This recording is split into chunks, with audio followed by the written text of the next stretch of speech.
Yo, what's going on, guys? Welcome back to Bullony Basketball. Here today with episode number 24. If you can notice, I'm in StreamYard. Whoa, it's weird, right? Because I'm usually in Discord.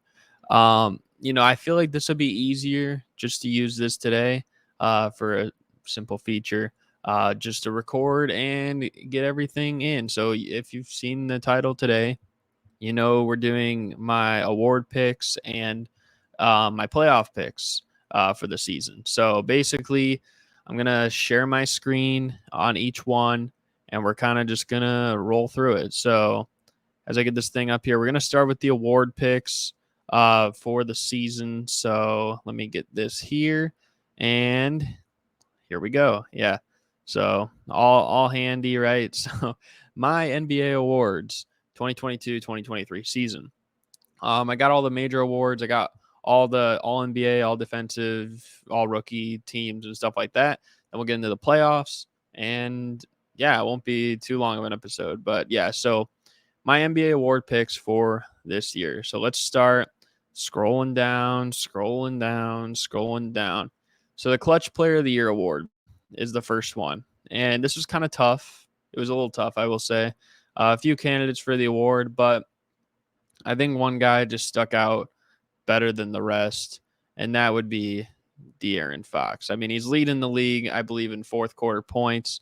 By far, he's been one of the most efficient players in the clutch, too. There was a graph that came out with like efficiency in the fourth quarter for like a certain volume you had to reach, and even then, he blows everyone else away. I think this should be an easy, maybe unanimous award. But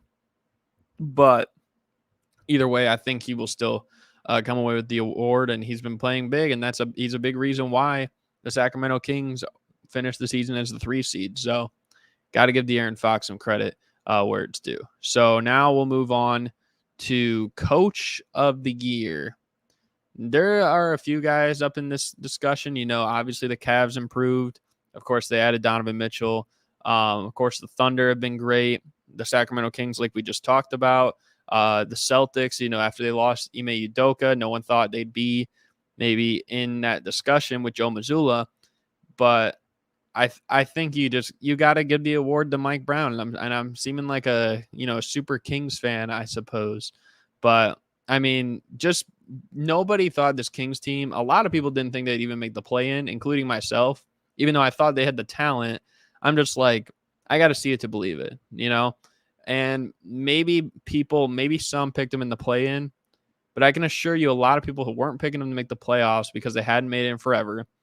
And even if they did, I don't think anyone could have expected them to be the 3 seed. So, and not just that, but win 48 games. And they've had one of the best offenses, which is pretty insane because Mike Brown, it seems like it's been more of a defensive coach over the years. But I have him as my coach of the year. Moving on to Sixth Man of the Year award. There's a few candidates. I think most of the year, Malcolm Brogdon and Bobby Portis have been up there in the East, and they've been cooking. Lately, Emmanuel Quickley's made a push. You also got Norman Powell. He's been playing really good for stretches of the season. But I think the most consistent of them all has been Malcolm Brogdon. It shouldn't be too much of a debate, I feel like, because his efficiency is off the charts. I know Emmanuel Quickley, like I said, he's been playing better lately, although a lot of that is also in starting action. So it doesn't really feel like a true 6-man. And even by the end of the year, I think Brogdon still had better numbers basically across the board. And his team is doing better. So I got Malcolm Brogdon taking home my 6-man of the year. So as we move on to most improved player, this one also might seem pretty obvious. And it's a former Chicago Bull, Lauri Markkanen. I think nobody could have seen this coming. Nobody could have thought the Jazz would even be as good as they were this year. I believe they finished the year 38-44. When they lost Mitchell, when they lost Gobert, obviously they traded Conley, lost Bogdanovich, they got rid of Royce O'Neal. I mean, that's like all their starters last year. Like, they got rid of everybody, and yet Lauri Markkanen still was an all-star, and represented Utah in the all-star game too, where it was. So I gotta give him credit. And I think he's just had a really impressive season that a lot of people could not have expected. He's definitely taken a leap. This might be one of the better most improved seasons too, because not just because of his play, but his improvement, I think has maybe been one of the best we've seen in a while for a most improved player winner. So I got to give him credit there. Now we're moving on to defensive player of the year. There's a few guys in the discussion. I think right now there's been 3 guys between Jaren Jackson Jr., Brook Lopez, and Evan Mobley. And for me, it comes down really to 2 of them, honestly. But realistically, I feel like they're more than likely going to give the award to Jaren Jackson Jr., and that's why I put him on here. It just seems like, he made the All-Star game, and a big reason why is because of his defense. I mean, actually, he was the lowest scoring All-Star this season, right? So you have to make up for it in some way, and they credit guys like that all the time. Like they'll give Rudy Gobert credit in previous seasons, or they gave my guy Joakim Noah credit and stuff, and Tyson Chandler. So they've done it before.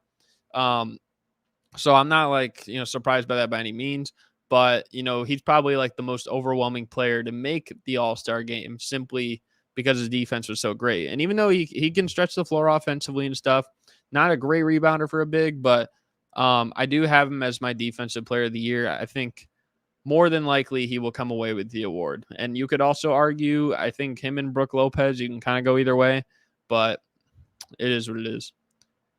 Rookie of the year. This one should not be a debate. It's Paolo Banchero.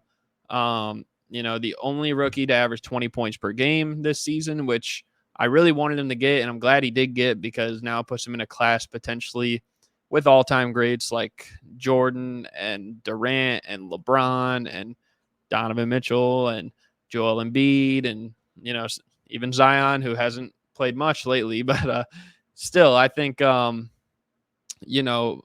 this has easily been his award. I don't think anyone's come close. Jalen Williams, Walker Kessler, they had a good end of the year. Ben Mathurin had a good start to the year, but nobody's been doing it like Paolo all year long. And then most valuable player, it comes down to 3 guys. I think comes down to Jokic, Embiid, and Giannis, and they finished in that order basically the last couple years. But, this year it's really tough. And honestly, you could go either way with any of these guys, and I wouldn't even mind it.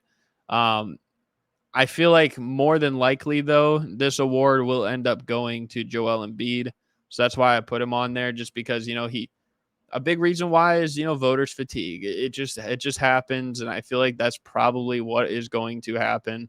I think you could definitely make a great case for Jokic. Actually, I basically have been looking into it more and more, and there's a lot of good things that you can find from Jokic, from how his team plays with and without him, and also like his net rating and stuff like that, the advanced stats. In terms of Giannis, his team is winning more than anyone else in the league.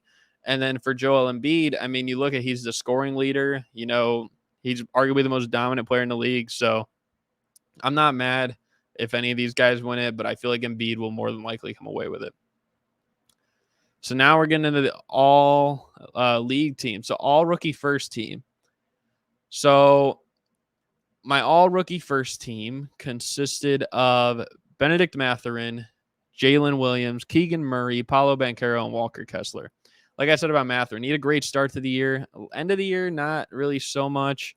But he's still been playing good enough that he should be first team.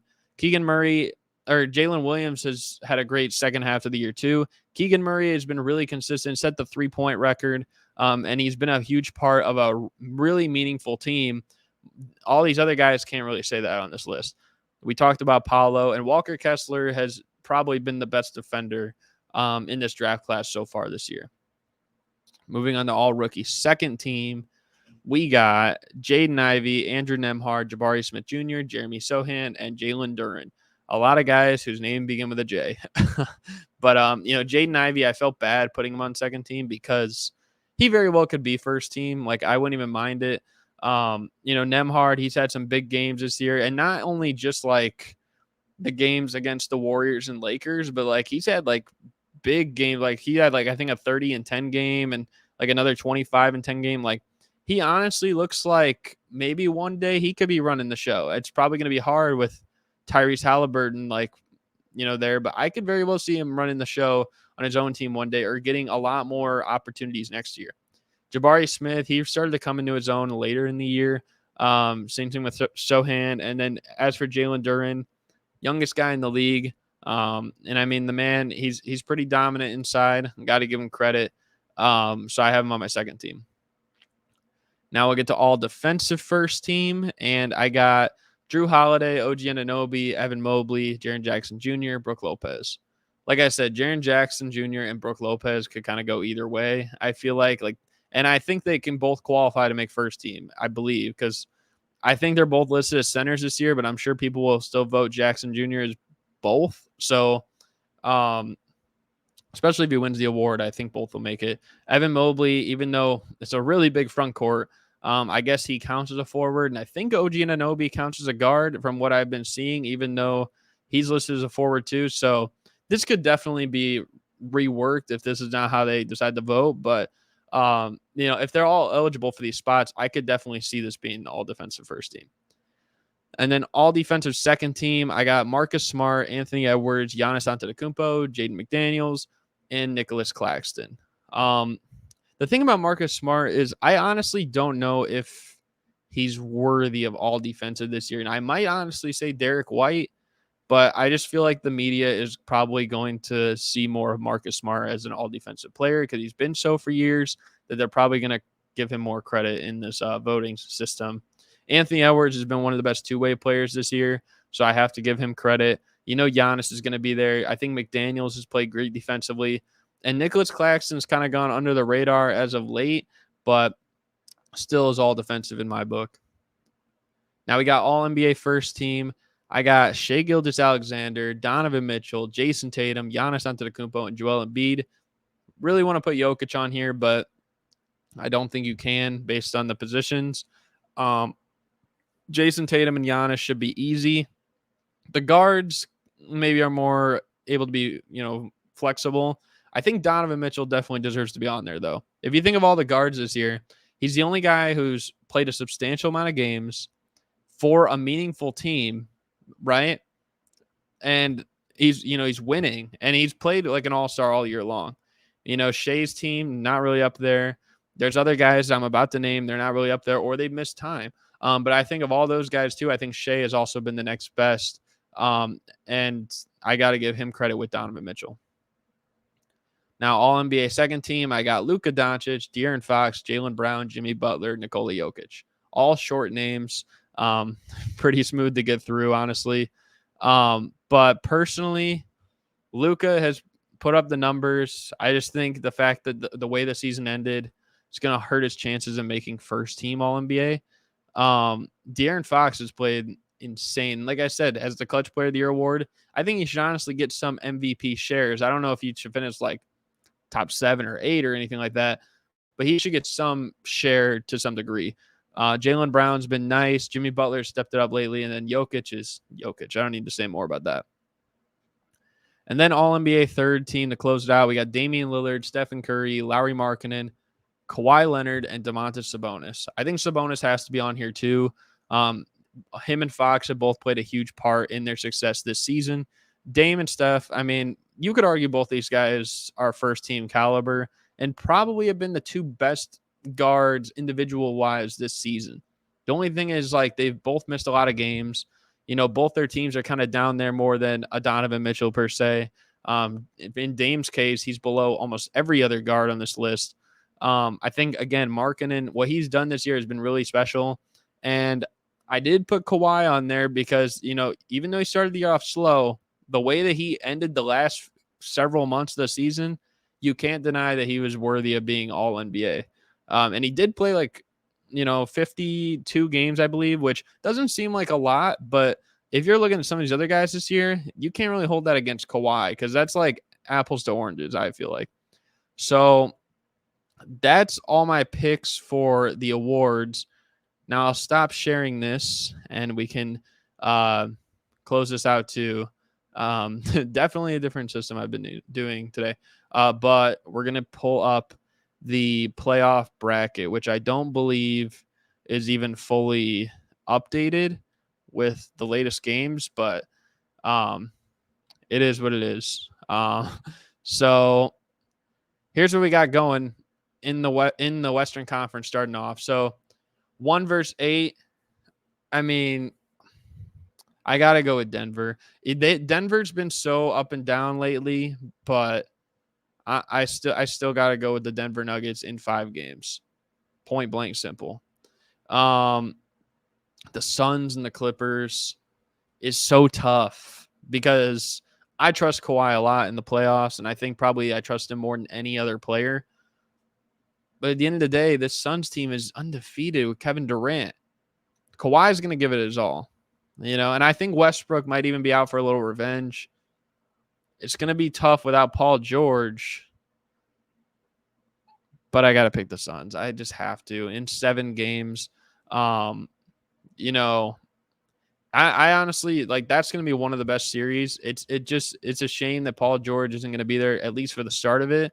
Because if he was there for all of it, that might be like one of the best, if not the best, first round matchup I've probably ever seen, if we're being real here. So now in the second round, or still in the first round, the Kings versus the Warriors. This is going to surprise people, but I think this is the best first round matchup in terms of it's going to be tight, right?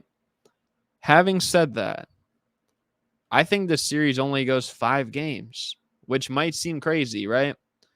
And I think it's even crazier. I think the Kings will win because, the Warriors have been bad on the road this year. The Kings have been the most consistent home and road team this year. I think in the first 4 games, most of it's going to play out normal, but there's something is going to give. And if one thing gives, one of these teams is going to go up 3-1, and then it's going to end in game 5 in Sacramento.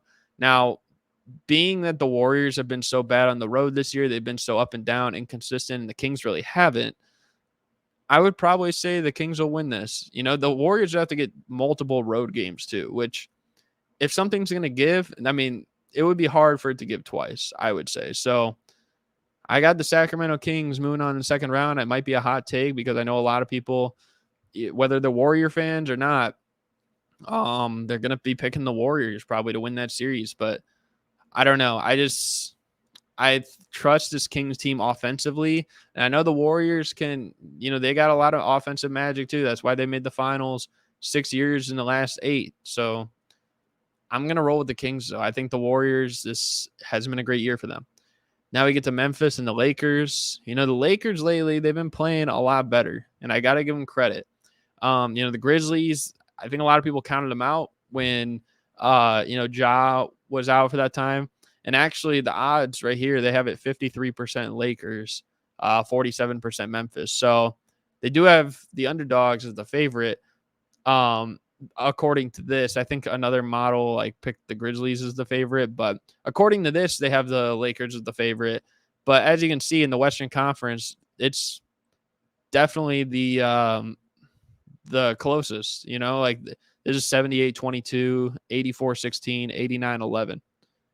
But I mean, Ja Morant always goes off against the Lakers, and I think Jaren Jackson Jr.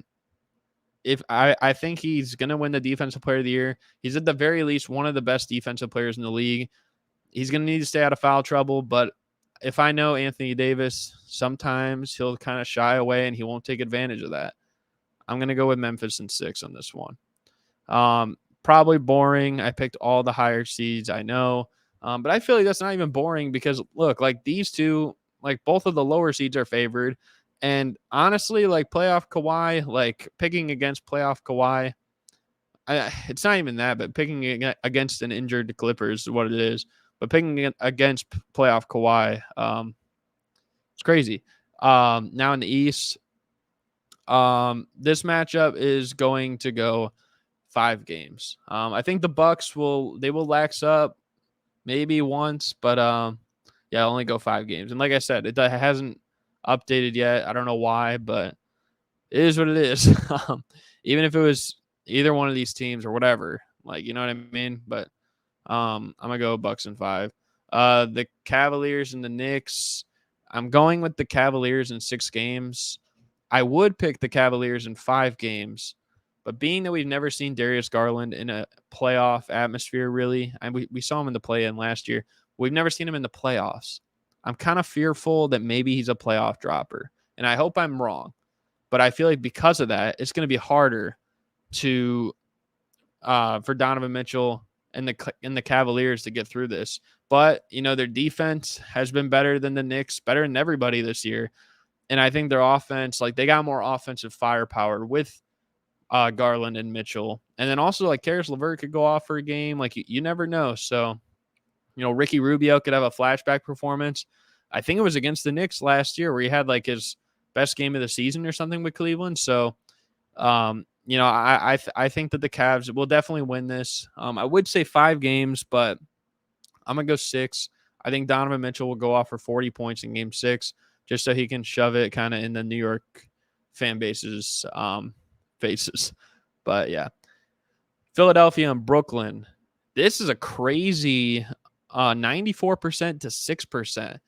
So they're almost getting no chance, the Nets. I think, honestly, this is going 6 games. I think the Sixers, I mean, we did actually see it. I think with this same exact matchup in 2019, the Sixers came out lazy against the Nets. That was when they had like D'Lo and LeVert, Spencer Dinwiddie, Jared Allen stuff. They came out lax, and the Nets kind of gave it to them. And honestly, they could have taken another game from them too, but they just didn't have enough. I think this Nets team is substantially deeper than that Nets team, and you could argue that Sixers team was better than this Sixers team. Maybe this is the best Sixers team since that team, but I think maybe you could argue that team was better than this one. You could argue this one's probably deeper, but I think star power wise, that one was better with Jimmy Butler and Redick and stuff. With Ben Simmons before he fell off essentially. But I think it's going to go 6. I think Mikal Bridges will have a revenge game because, I mean, he probably isn't happy that he's going against the team that traded him, his hometown team too. But that's a tongue twister. But yeah, I got Philly in 6. And then we got Boston and Atlanta. There's got to be at least one sweep. There just has to be. And that I hate the reality of it because I know Hawks fans are probably not going to like that, especially because they just played so well in the play-in. But I just don't know how they match up really with Boston this year, like in the postseason. I feel like Boston, they have a lot of guys that they could throw at Trae Young just like they did at KD last year. And I feel like just like, the Nets last year before the year before that, like when you compared to the year before that, like they lost a lot of depth. I think this Hawks team isn't as deep as it once was, even just last year or 2 years ago, especially 2 years ago. So best case scenario, maybe they win a game, but I wouldn't probably bank on it. So I got all the higher seeds moving on in both conferences. But we'll see if that holds true here. So in my second round between the Nuggets and the Suns, so for a while, I've been saying like the Nuggets are going to the finals. They're the most consistent team. They're the best team in the West. And then the Kevin Durant Suns came along, and they've been playing unreal basketball. But it is also hard to turn on that switch just like that. I mean, we saw with the Nets a couple of years ago when they'd only played like 8 or so games, and they couldn't do it. Now, granted, there were injuries, but also who's to say that maybe that doesn't come back to bite the Suns in the butt, because it kind of has for a lot of this year. It kind of has. So I'm personally still going to take the Suns in 7 games.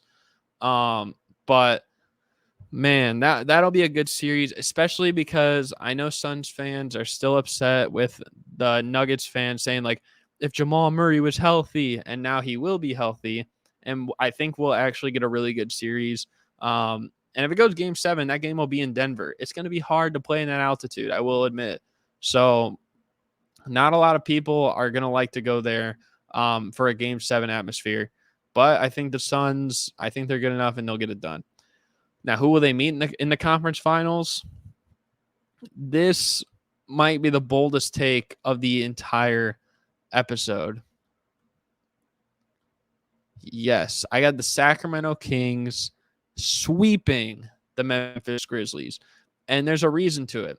Because if the Sacramento Kings get past the Warriors and they're playing the Grizzlies in the first round, now the Grizzlies are going to pay a big attention to detail on a team like the Lakers or a team like the Warriors, these teams that they've had kind of like beef with over the years and stuff like that, or that they could almost make themselves look better against.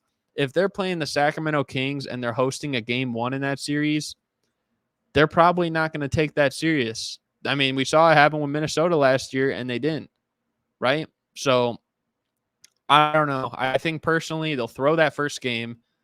And I think the Kings, if you let them get game one, I think you're going to give them a lot of confidence because they have game one on you, and they beat the defending champions. I feel like it would be a really similar to vibe to Phoenix in 2021 when they when they got to the second round of the playoffs and they played the same team that I have here, Denver, and they swept them. Now, granted, that Denver team was injured, of course. So is kind of this Memphis team, but I think the Kings, they'd win a tough game too, but they'd really win game one and they'd win over their confidence for game two.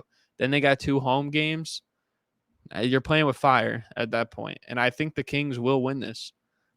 Now, moving on to the second round, Bucks and Cavs. If you guys saw my preseason picks, I picked the Cavs in 7 over the Bucks in the second round, I believe. I got to take the Bucks in 7.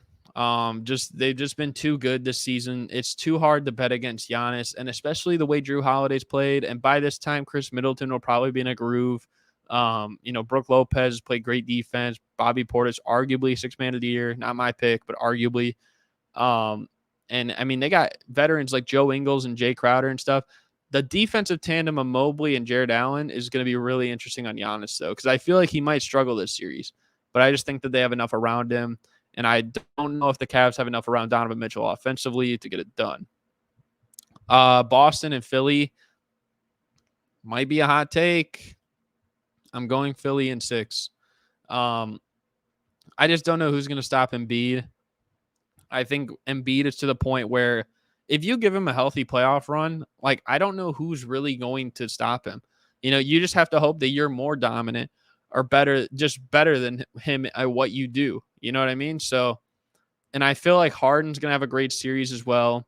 I don't know. It's really tough because I think Boston is deeper, but I feel like I have a little bit more faith in Joel Embiid, which might seem crazy because hasn't done much in the playoffs, they will say, but he also was injured the last few years, and I think he's also turned a corner since 2020. So we'll see. That's just my pick, though. We'll see. Now, in the Western Conference Finals between the Phoenix Suns and the Sacramento Kings, I was kind of debating this one for a bit, but I think I'm going to go Phoenix in 5. And I wasn't debating the outcome of the series. That's not what I meant. I was debating, is this going to go 5 games or is this going to go 6 games? And I really like the Kings, and they would have home court in game 5. But I just feel like, I don't know. I just feel like that's where the inexperience draws the line. And I think Phoenix would get back to the NBA Finals just like they were in 2 years ago. And who will they be playing? Same team they played then, the Milwaukee Bucks, who they're going to win in 6 games over the 76ers. And you're going to get a rematch of Milwaukee Phoenix. I think Milwaukee will beat Philly, though, because like I said, you need someone who can match the dominance of Embiid or almost out-dominate him, arguably. And Giannis is probably the best thing you got. And I just think they're deeper all around, arguably better coach, but it is what it is. And then in the NBA Finals, I'm not going to do this, but in the NBA Finals, it's tough. I got Bucks in 7. Not Bucks in 6, like in 2021, like how Brandon Jennings said. But I think the Bucks will win in 7, and they'll be champions again. And I think, if I can switch this over real quick, I think your Finals MVP, if it isn't obvious enough, will be the Greek Freak. So that's my picks. I feel like it was way easier doing it like this. Don't know if you guys will agree with all of them, but that's the point of making picks. I feel like I don't know. I feel pretty confident in my picks this year. Would love to see a rematch of the 2021 finals, but I would also like to see new teams like the Kings or the Nuggets or the Cavaliers or whoever, right? Get in that mix. But other than that, though, hope you guys enjoyed. Thank you guys for watching. Be sure to like, comment, subscribe down below. You can check out my socials in the video description. And yeah, let me know if you like this format. I kind of did it differently with StreamYard. Just felt easier to do right now. But yeah, hope you guys enjoyed. Thank you guys for watching, and I'm out. Peace.